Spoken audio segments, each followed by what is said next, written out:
Hi everyone, this is Sumit here. I've been part of this CSCO group for more than 2 years.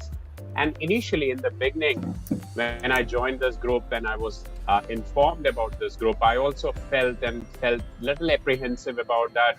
Is it yet another one more WhatsApp group with good morning, good evenings, and all? But let me tell you, I think it is completely not yet another WhatsApp group. It has been pretty fulfilling and enriching journey for me when I interacted with like-minded people, peers, my friends, my colleagues who I have known to help me in building and solving problems as I went across. It is so good. If I look at when I joined, roughly the group was around 50 odd members, and I've seen it grow to now 230 plus members. Imagine this is 230 members with even an average, if I take 15 years of work experience with all of us, it's as good as a 30 million man hours of experience which is existing in this group. And I really feel pretty privileged to be part of such a cohort and set of people I worked with, and really have enjoyed every piece of this journey so far of more than 2 years with CSCO. Even if I reflect back, I had met many of my old friends on this forum with whom I have not been in touch of late. But later on with this group, we became much more closer, and there were many things which we were able to exchange.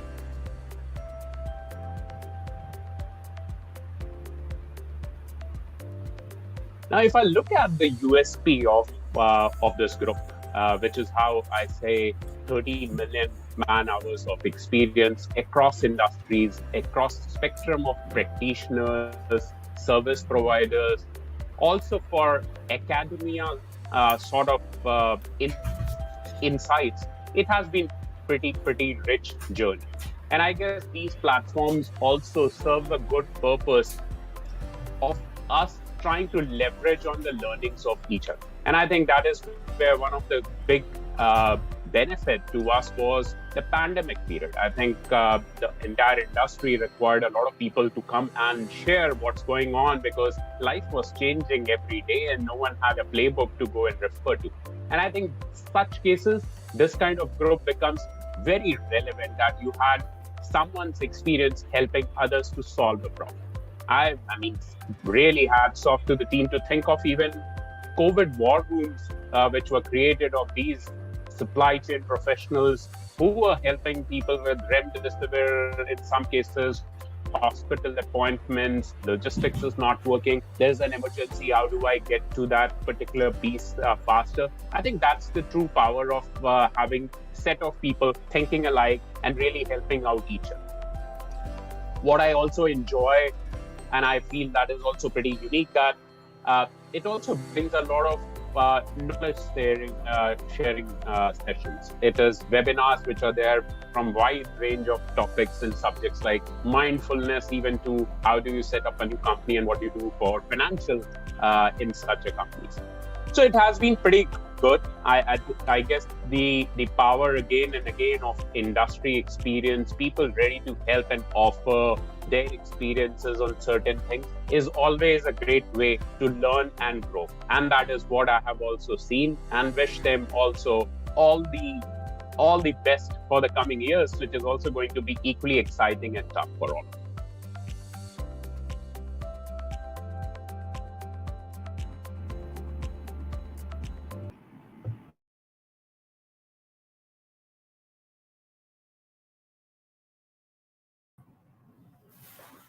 Thank you so much, Ria, for sharing this video. Hello.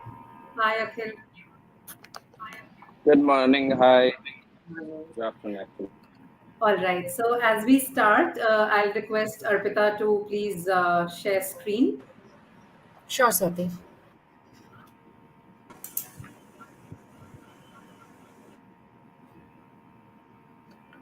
It took long time today. I don't know what happened.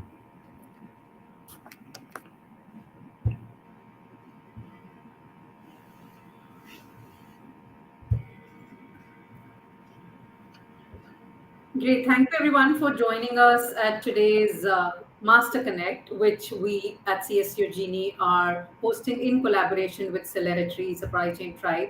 Uh, before we start, a quick introduction about CSCO Genie, the platform. CSCO Genie is a forum which is under the umbrella of CXO Genie. And CSCO Genie particularly is a network of over 235 plus CSCOs who come together to solve any given problem for each other, and that too within the shortest time. Most of the time, it's solved within 15 minutes.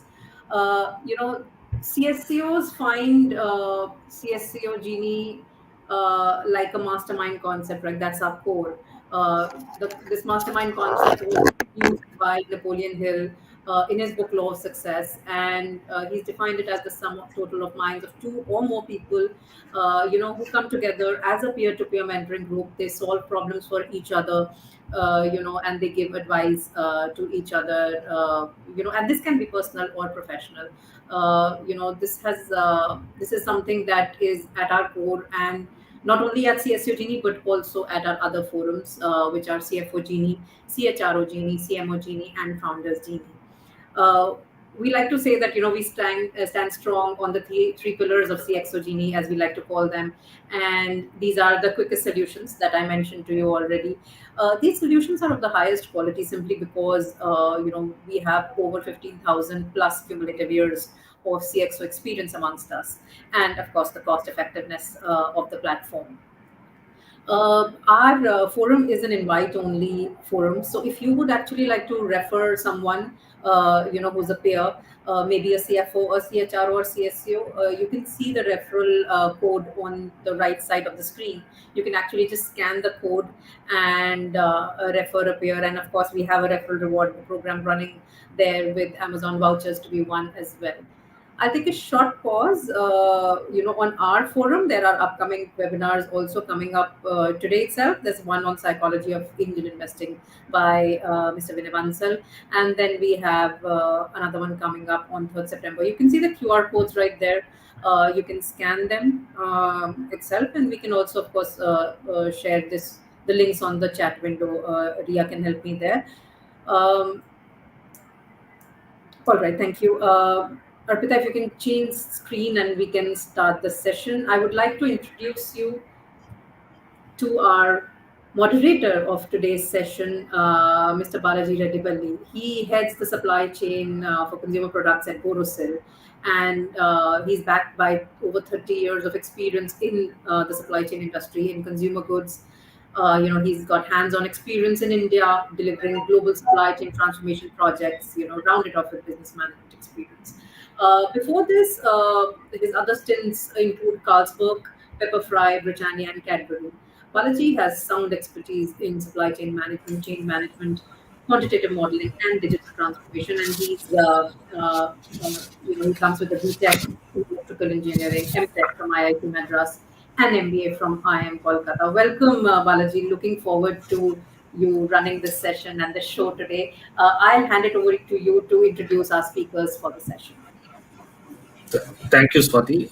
Good afternoon, esteemed panelists, and good afternoon to all those who have taken time on a Saturday afternoon to log in and listen to this session. Thank you very much. So I will request I would like to introduce the panelists first, and I will start off with Akhil. Can I have the slide, please?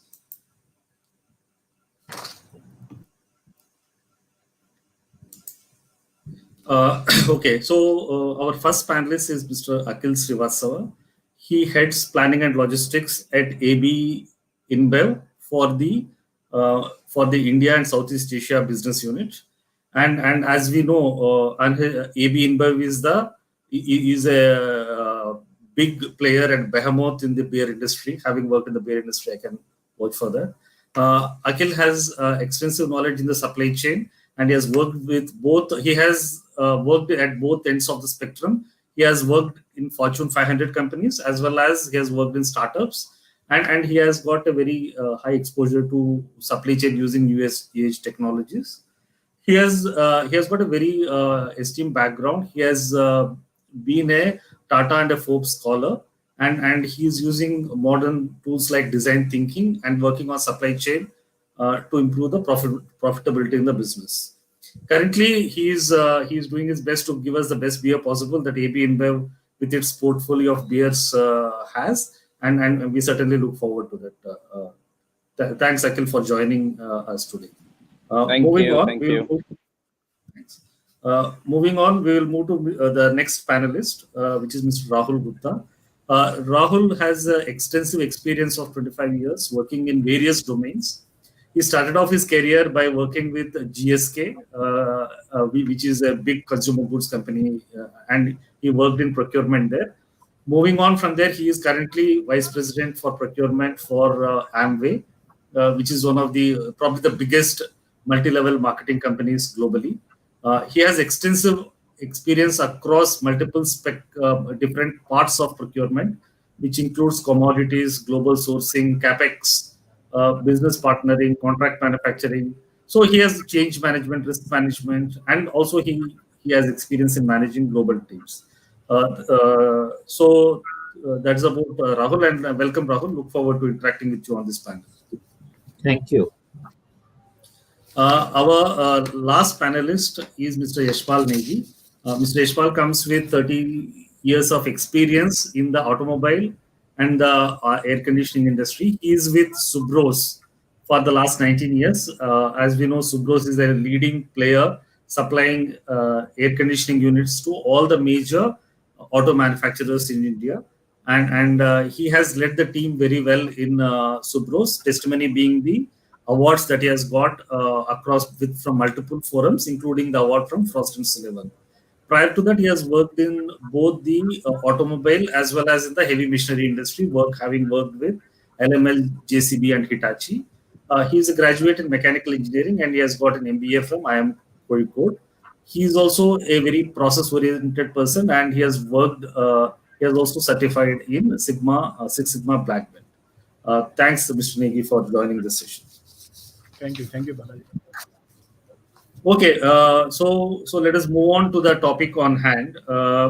So the topic on hand is the topic on global value chain and opportunities for India. Okay, for the last 3 years, while supply chains have been evolving and the landscape has been changing, the pace of change has accelerated over the last 3 years, and we are now kind of trying to manage everything by the how dynamically things are changing, and that is the topic for today's discussion. I will briefly touch upon what we have done at Borosil. In Borosil is a well-known brand, the company I work for, which is Borosil Limited, and is a leader in glassware segment in India. About if I look at 3 decades back, they have been manufacturing everything in India, and then globalization started, and we shifted a fair amount of our manufacturing across the world. Now, thanks to the pandemic and again thanks to the shifting dynamics that are happening that we are all well aware of, we are shifting our manufacturing back to India over a period of time. Of course, it's not going to happen in 1 year or 2. It is a journey that we have embarked upon. And this is the topic I want to present to our panelists to do the discussion today. I will start off my first question to Akhil Srivastava. Akhil, your organization, AB InBev, has produced a very good set of results last quarter. These are very impressive results, like revenue is up 11.3%, volume up 3.4%, and EBITDA by 7.2%. How have you and the supply chain contributed to these excellent results? And how do you see the global value chain evolving? And how do you see how do you see the global value chains evolving in AB InBev? Thanks for the question. And as you see, I'm taking this while walking over a phone. So supply chains definitely are evolving and are really becoming more and more complex. I was in transit from Vietnam to India, currently stuck in Bangkok because my flight for supply chain reasons is delayed. Having said that, we definitely can look at 2 pointers. One, supply chains have started becoming uncertain, right? And which means you need to focus on supply chain more. It's no more that supply chain is a cost center. It probably could become a competitive advantage, specifically for certain companies who feel they are product oriented and want to reach to consumers and customers. Because it's the whole shelf space now is your screen, which we are talking right now through, right? Hardly anyone would have gone over last 2 to 3 years to physically shop, at least for beer and things like those in other countries. I'm not talking of India. India, it's a bit complicated market. Having said that, I believe the phenomenal results which we have seen globally are on back of three factors. One, as humans, we want to experience, we want to have freedom, and COVID definitely had a lot of revenge tourism, which came up in 2 years, right? Because we are all locked up in our houses. That's one fundamental factor. The people came out, people wanted to really feel empowered, and our beer gives them the purpose to bring people together again. So, one fundamental factor on which our business lies is to bring people together, which is when you do cheers with the beer, right? Second, coming on to the technical question of Akhil, we logistics are and supply chain. Uh, yeah, coming to the technical questions of logistics and supply chain, we repurposed the entire supply chain. We moved it across from the global mandates to local mandates, just like you were looking at Borosil example. We localized a lot of products. We looked at a lot of anticipation and agility, including raw material and finished goods. We also ended up really putting a lot of focus around synergies in operations so that you can also keep the cost down, because that's another factor of commodity escalations, because otherwise you can show top line, your bottom line continues to bleed. So those are the three fundamental factors we saw: consumer behavior being on bringing people together, looking at repurposing the supply chain to be more local, and third, looking at streamlining the entire business continuity and commodity prices to manage escalation of commodities. That's from my side.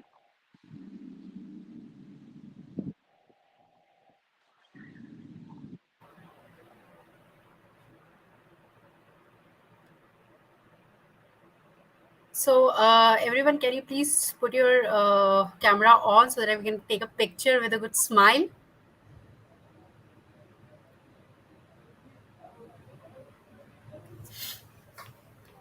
Swati, Charu,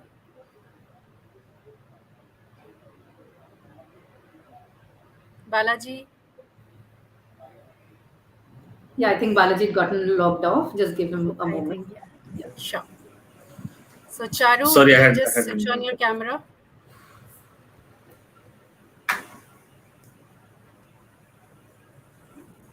It's okay, Arpita. Let's take the screenshot and then we can move ahead. Yes. Sure. So, everyone, please smile. One more click. Yeah. Thank you so much. okay. Sorry, I think I had an internet connection issue. Sorry about that. So thanks, Akhil, for sharing your insights on the ABA in the world and how you are encountering the challenges. Actually, I want to add a small anecdote here. I worked in the beer industry myself, having worked with Carlsberg, and I worked in Nepal.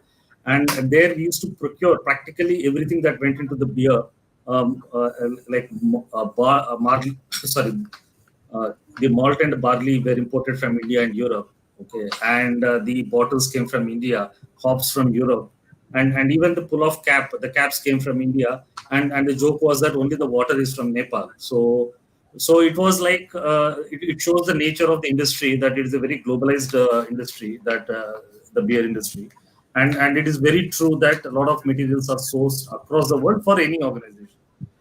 Moving on to this, let us move to Rahul and ask him about what is happening at Amway. Rahul, good afternoon. You are one of the lucky few who have experienced a lot of demand surge since the pandemic, as you are heavily into nutritional space and health and wellness, which is been hugely in demand. Okay, So how are you managing your supply chain? Can you throw some light on it? Thank you, Balaji. So let me answer this question in two parts. One, I will speak about what has the pandemic done to the industry as such, and secondly, what have we done in supply chain. So, from an industry perspective, I think one of the trends which the pandemic taught us, all of us, and I think all of you would agree to that, is there is a lot of focus on self-care because people were scared to step out of their homes. So, that suddenly their attention to self and attention to self-care suddenly increased. So, that is one trend we have seen. The second major change that we saw was around holistic wellness. So it is, now people are talking about the age-old mantra of prevention being better than cure. And nobody wanted to, go to a doctor, visit the hospitals. We all know what was the condition. So I think that, that shift towards holistic wellness, which talks about exercise, which talks about good diets, it talks about supplements, it talks about nice rest, all of it. So holistic wellness is not about attending a gym for 35, 45 minutes and I'm done as a holistic wellness. No, it is about everything. So that's another major trend that we saw. And the third industry trend that we saw around the globe is around, there seems to be a lot of shift around the plant-based diets. Suddenly, there is a lot of focus on, plant-based diet, which we saw as a trend. Now, coming to what have we done, in our Amway supply chain, that one factor which differentiated Amway, which I want to speak here on this forum, 95% of our supply chain is monosourced. And despite being monosourced, what I wanted to share here was that Amway's focus on supplier relationship management, I think that was tested to the core in the days of pandemic when we could not visit any of the supplier sites. But what I want to happily share with the people who are listening to this conversation is that when many of our supplier factories started, if you look at Amway's revenue from some of these bottle suppliers, label suppliers, we are in their top 25 customer list. So we will be somewhere in the top 25, 26, 18 or 20. But when they started their factories in the pandemic days, the first production they ran on the line was for Amway's bottles, Amway's labels. So I think that we take a lot of pride in the fact, a lot of people sometimes think that, being mono-sourced is a curse and you will have a tough time. And many of our SKUs saw a demand increase to the tune of 7 to 8 times. Some of our traditional herbals like Tulsi, Ashwagandha, we were selling the, annual requirements in a month's time in the pre-pandemic and post-pandemic. But, the one thing which stood steadily for us was the partnership with our key suppliers. That's all from my side, Balaji. Thank you. Thanks, Rahul. In fact, frankly, I'm very impressed to know that you have a mono source because traditional thinking has been that we need to diversify suppliers and then diversify risk. And whereas you are going in the opposite direction, so very, very, very insightful points that you have made in terms of how you manage the demand and how your supplier relationship has been strengthened. I have a second question, Rahul. Uh, Amway has a multi-level marketing company, okay, and the way the route to market is totally different from a traditional FMCG or a consumer goods company. So how is your supply chain different from say GSK that you worked earlier? What are the key similarities and what are the key differences? Can you throw some light on that, please? Sure, Balaji. So I think let me talk about similarities first. So Amway's supply chain, like any other manufacturing organization, we have sourcing, we have manufacturing, we have planning, we have contract manufacturing, we have all the ERPs needed, everything. So, theoretically speaking, is my supply chain very different than AB and Bev or Subros? The answer would be no. We are, from a supply chain perspective, we are set up the same way. It is everything remains the same. Obviously, suppliers will be different as per different requirements. What I want to highlight is a couple of very interesting differences when it comes to our kind of direct selling industry and a traditional FMCG comparing with GSK since I've worked there.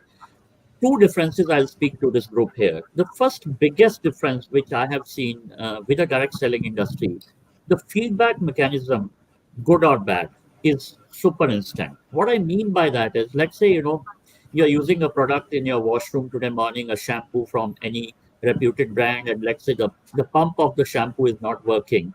So you're not 99.9% people are not going to call up, once they come out of the bathroom, they're not going to call up 1800 customer care number and register a complaint, right? This is not going to happen, at least in India. Most of the people won't complain where it matters. So nobody's going to raise a complaint or a issue. In our scheme of things, whether it is a new launch or whether it is an existing product, if there is any issue, the feedback from our distributors who are extremely passionately selling our products is super instantaneous. We launch a new product, it reaches their house in 2 to 5 days, depending where are they based in the country. And by the sixth day, we have extensive feedback. This is an excellent product. This is not okay. The packaging needs improvement. So I think that makes us, so from a supply chain perspective, this really keeps us on our toes in terms of the instantaneity of the feedback is super, fast in a direct selling environment. And the second differential, which I'll speak here in the group, in the interest of time, I'll only cover two differences. Is the product has to work, the product has to perform for a simple reason. Many of these times, the direct sellers, how do you buy a direct selling? Sometimes, a friend has referred to you, and maybe your relative has referred. It's a good product. Why don't you try? So, which is very different than a traditional FMCG. In our case, if the product doesn't work, it could go to the extent of damaging the relationship between the two people, because you are going to feel, hey, my friend suggested this product.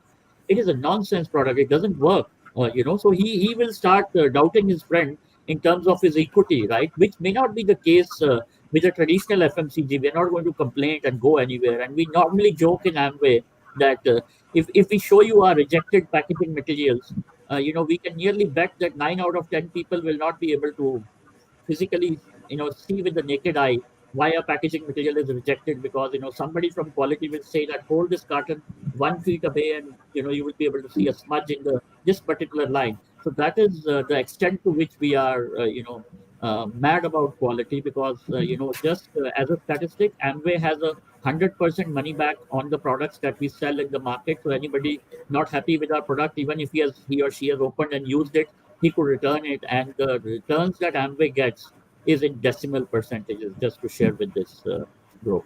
Thank you, Balaji. That's all from my side.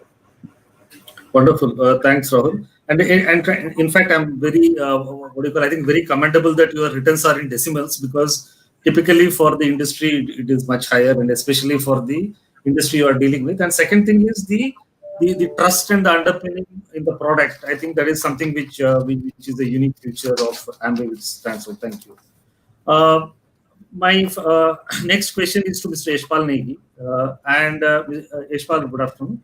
And my question is, auto industry has been through quite a few challenges. In fact, the pandemic kind of suddenly dipped the demand, and now there is a significant boost again happening. There are new models coming, new product categories coming, like SUVs have taken center stage.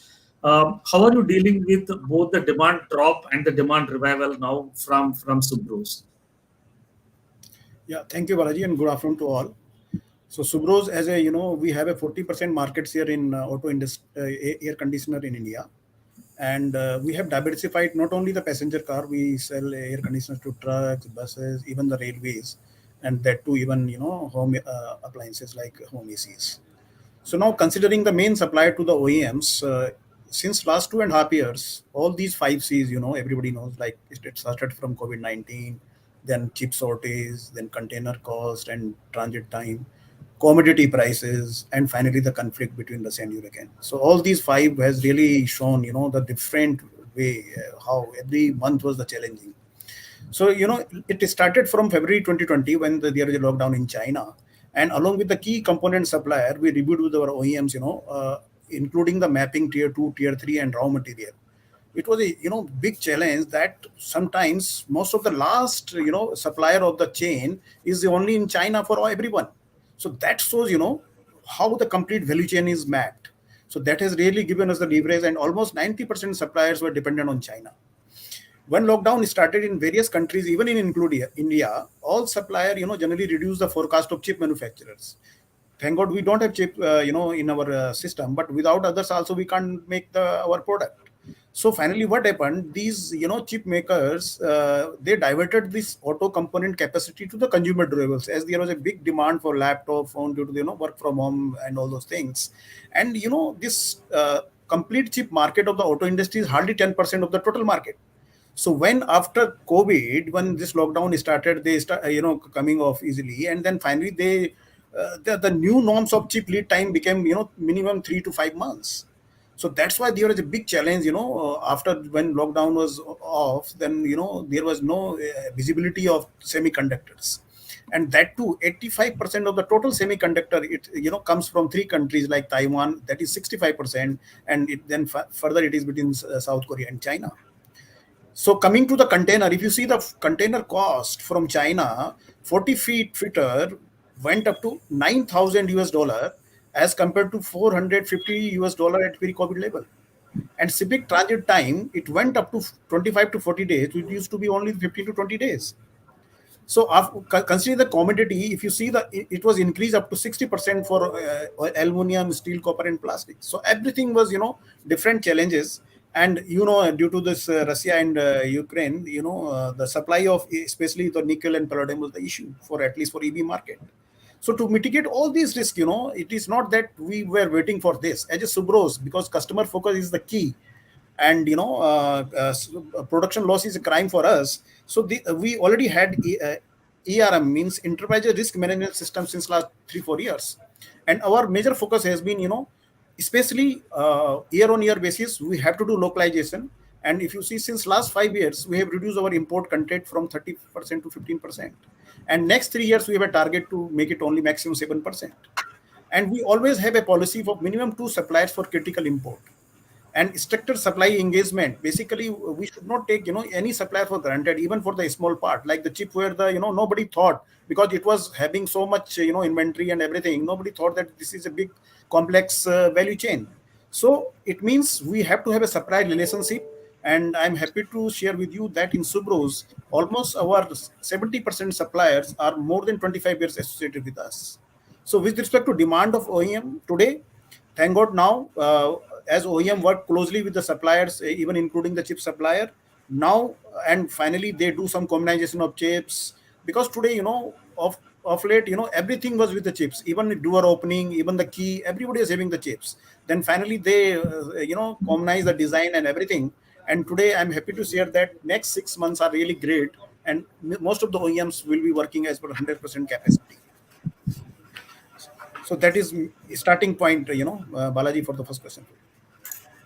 Thank you. That is very insightful, and the fact that the point you made on country risk is a very important point, because having multiple suppliers from the same country does not mitigate that risk. And your second point on even a small component, we cannot take it for granted, and no component is unimportant, I think is a valid a reminder from you for all of us supply chain professionals.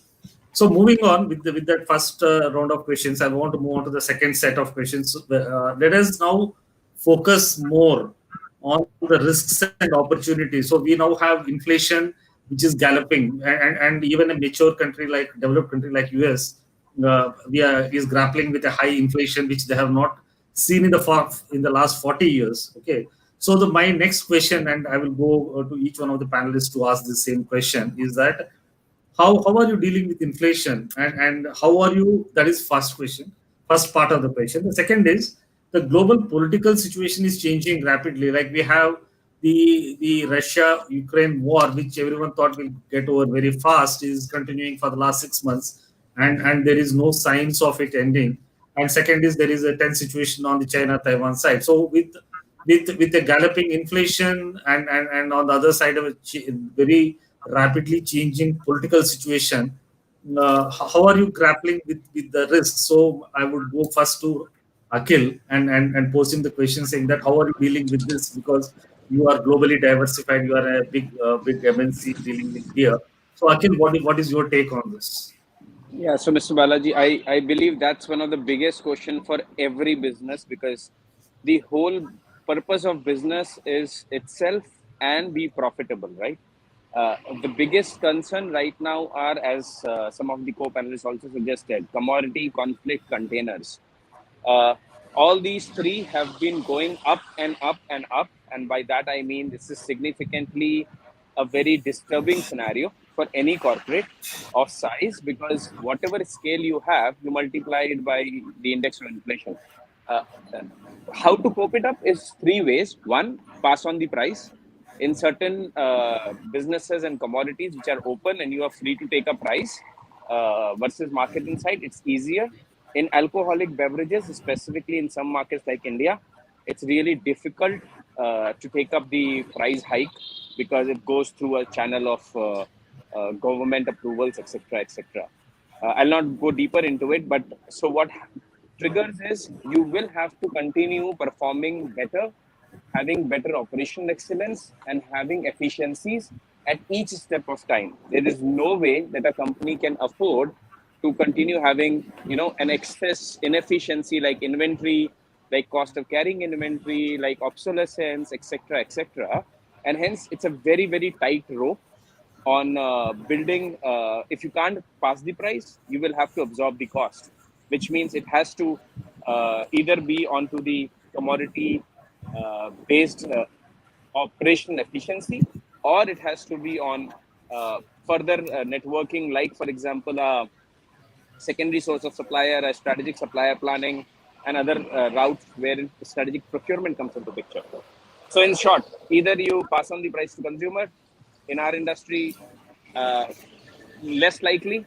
So you need to be the best in operations. With that, what we are trying to be is the best in the operations globally.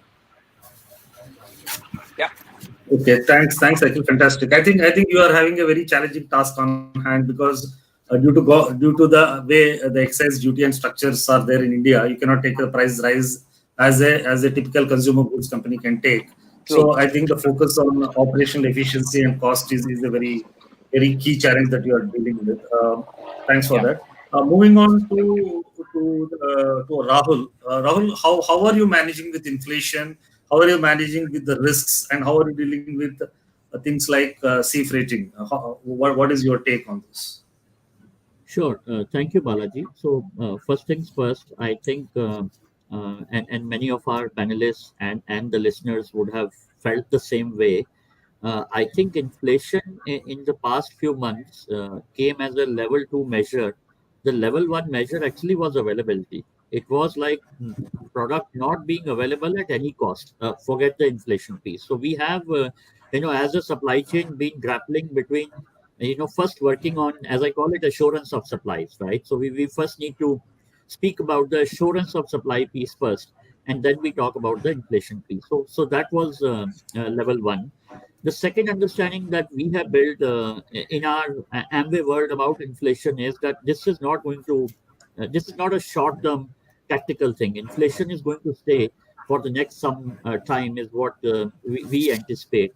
And, like most of the companies are doing, I think we are focusing on value engineering. We are looking at our tertiary packaging, the packaging which is not even going to the consumers. It is used for our transportation from warehouse A to our from manufacturing site to warehouses. Can we do something with that?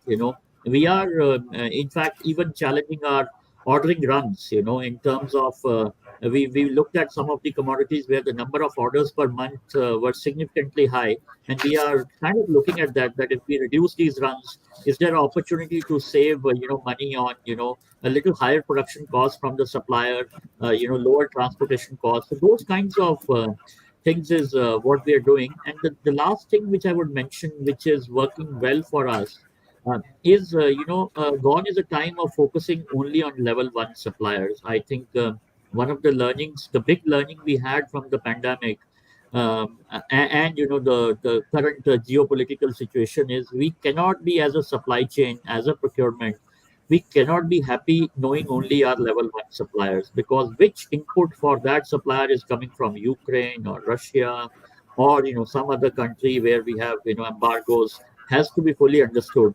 So understanding that piece of supply chain, understanding your suppliers is, I think, another recipe of success.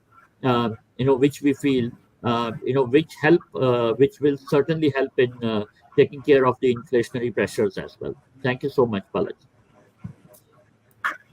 Thanks, Rahul. That was very insightful. Because you rightly mentioned that first of all we had the challenges of availability itself, and then now that we have overcome the level one issues, okay, and now the inflation is how you are dealing with inflation.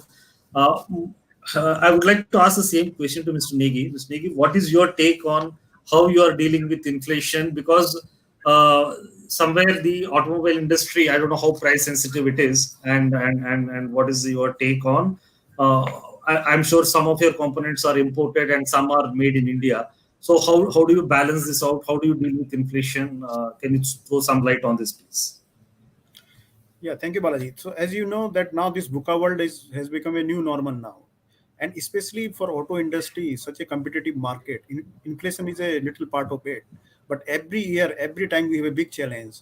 As you know that earlier, 8 years before, all the OEMs used to buy complete system, like, as a AC system as a whole. So there was a good contribution. And then finally they have understood that if they have to be competitive, then they started buying as a component level rather than the system.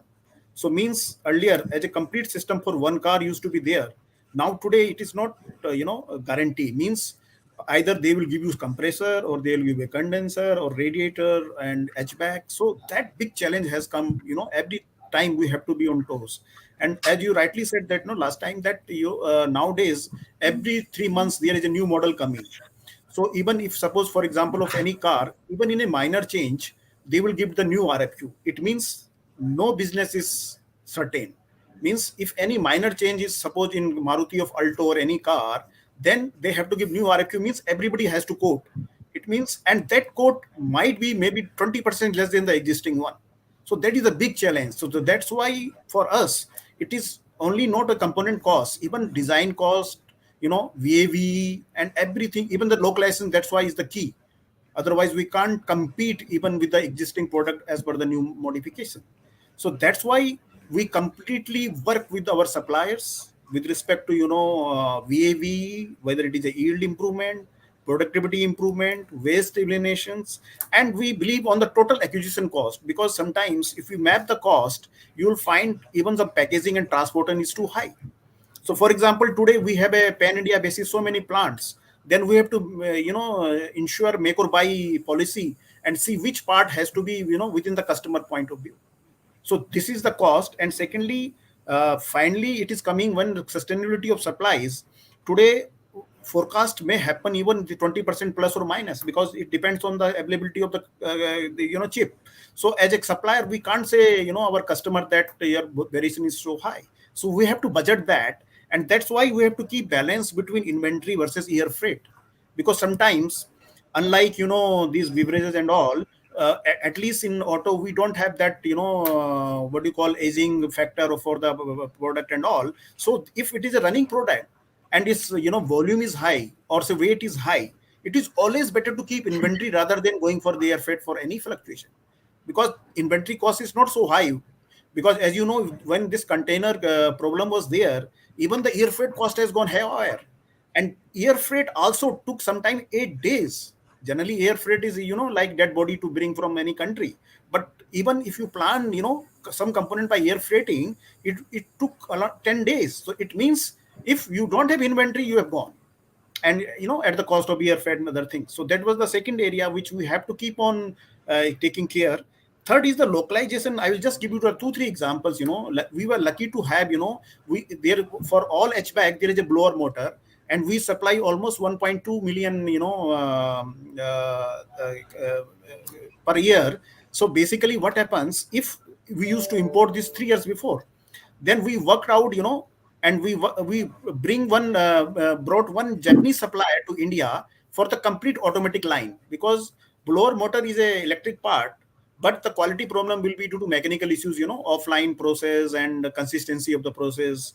And you won't believe that line has given us, 4-5% import content we have reduced for that.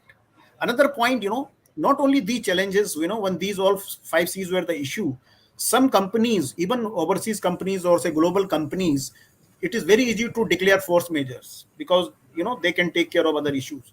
But suddenly some company, and that company, suppose, in the raw material, there was one example, 100% they were supplying to Subros, even, our Denso group companies worldwide. So that was a big risk, because only one supplier is catering worldwide that group. So luckily, what happens, as a supply chain, we could sense this, 6 months before, not only the force majeure, but we could see there will, what we generally do when there is a single source, we always give forecast higher than the required one, because if any problem comes, we should have inventory. Then you won't believe, when this problem came, suddenly they said from tomorrow we will not supply, because last 6 months we were getting higher this thing, so at least we have a 3 months requirement. So within 3 months, then with the collaborator and everything, we could develop the another supplier, and which used to taken 1 year, but we have to develop in 3 months, but with all testing facilities, so that there is no risk to the customer.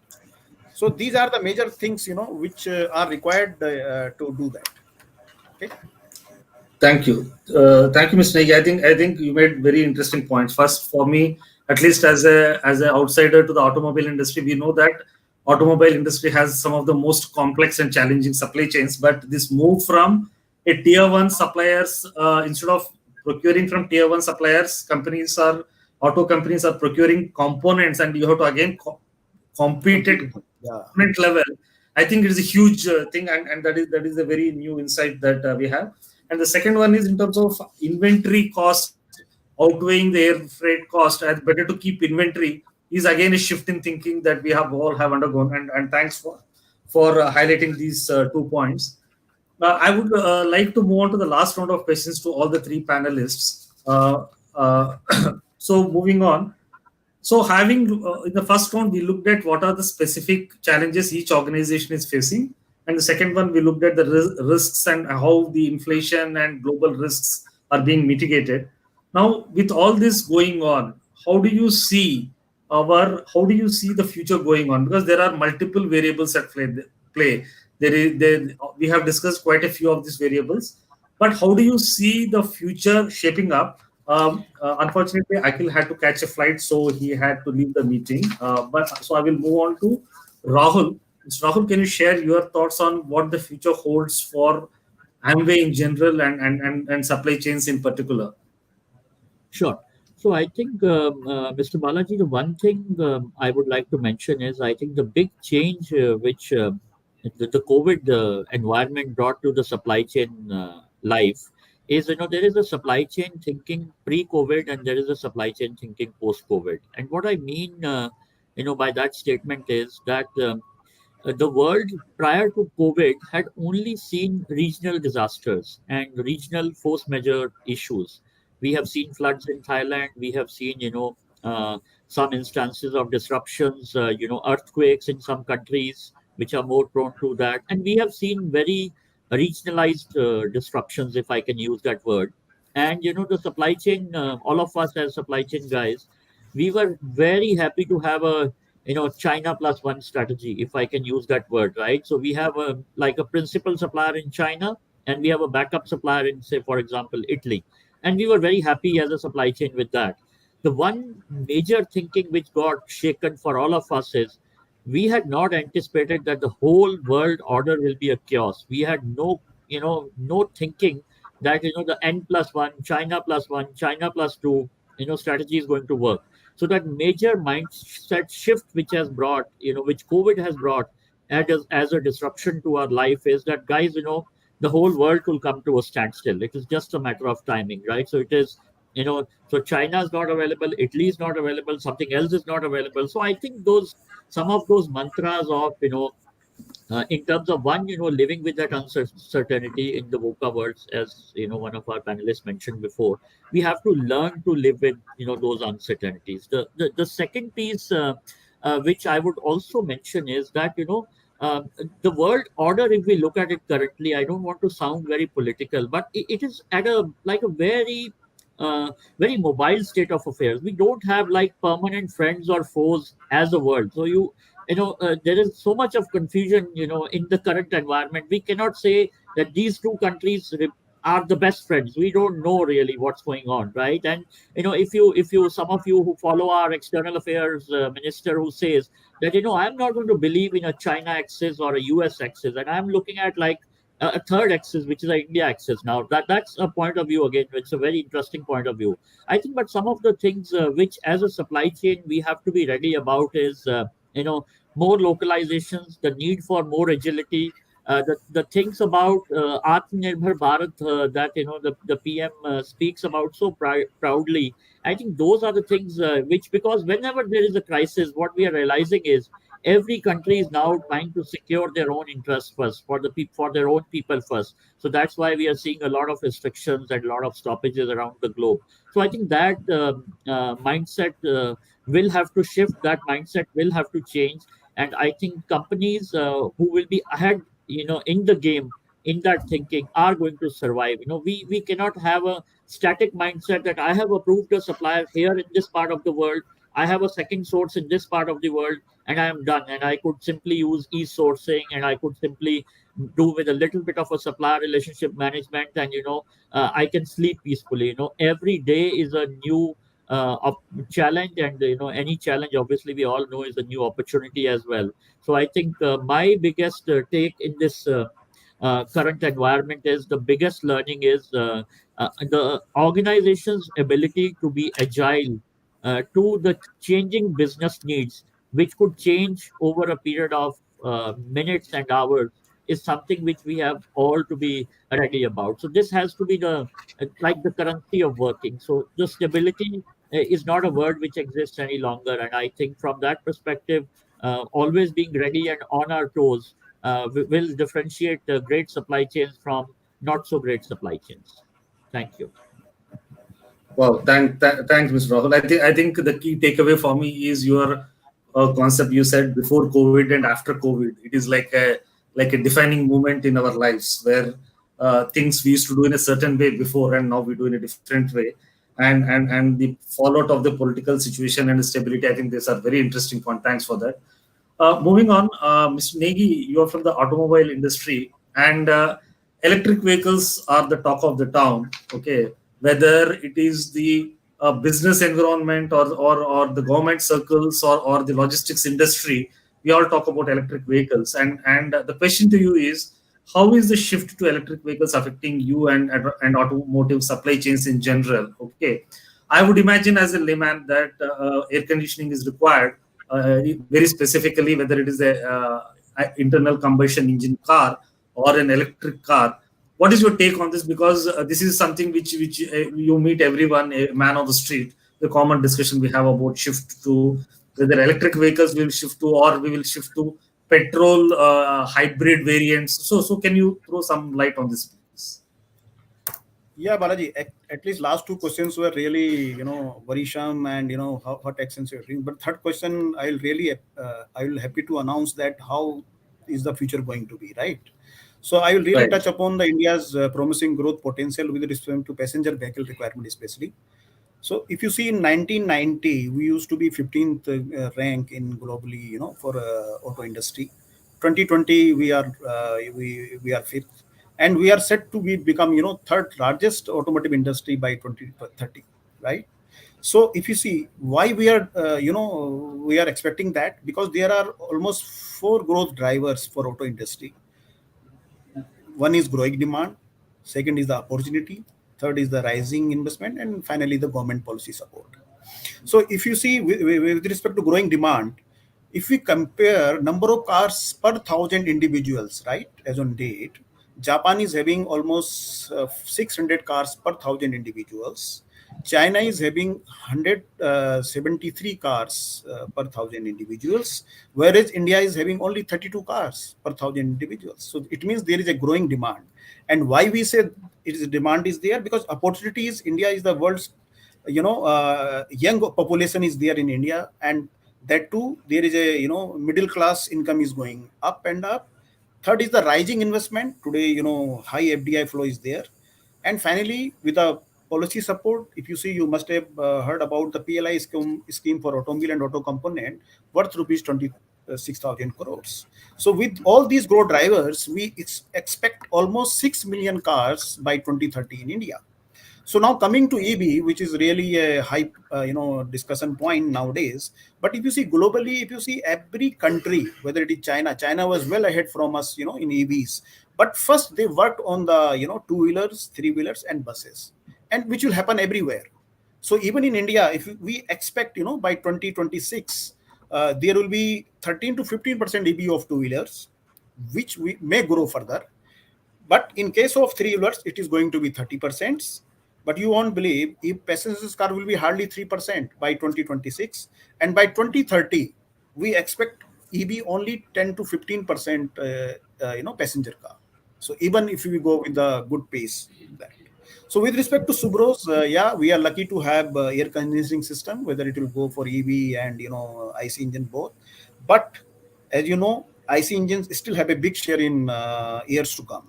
So coming to EV, so we are closely working with our collaborator and customers.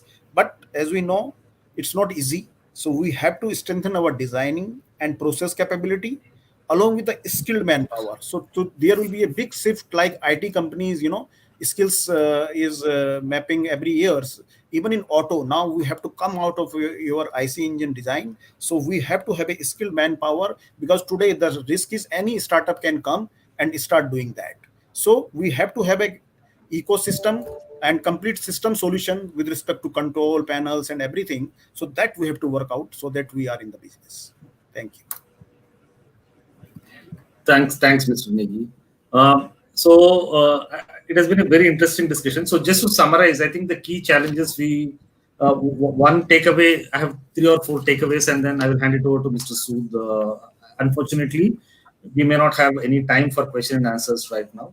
So I think the key takeaways is, one is how do we manage cost pressures? So some companies have adopted a sole supplier strategy, and some have diversified. And then there is how do we manage the country risk? How do we take on not taking any component for granted and moving on? Okay, and no supplier needs to be taken for granted. And the other one is in terms of in the auto industry, tier 1 suppliers moving to a component level and facing challenges there.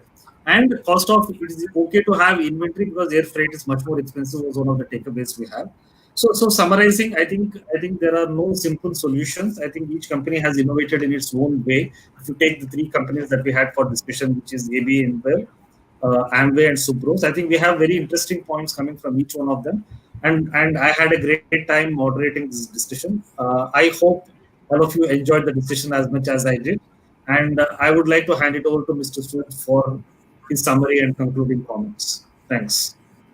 Yeah, thank you. Thank you, Balaji, for moderating session. Thank you, Rahul, Yashpal, and Akhil for wonderful insight into supply chain. I've been spent a lot of time in these areas, and taking to the history, it was very just demand and supply. Over the period, it is becoming much more critical chain in the entire value chain. I would say this is like becoming a science, and we have to rewrite the books on supply chain. With the COVID and geopolitical scenarios, it is becoming much more difficult, and every day is challenging to keep tap on the deliveries on time, and then ensuring the technology, we are meeting technology requirements, we're meeting customer demand, and a lot of changes happening in the way consumer consume things and they come back. And similarly with climate change, a lot of things are changing in EV side in the auto business, and there are so many things on solar, and these things are happening. So supply chain is becoming like a CEO roles now, and one should know the cost part. We should know about the on-time fill. So there are a lot of things that are happening around that. So I will not take much time on that. I would just like to thank all the participants. Thanks, team, for this wonderful session. Thanks. Thank you. Thank you, sir.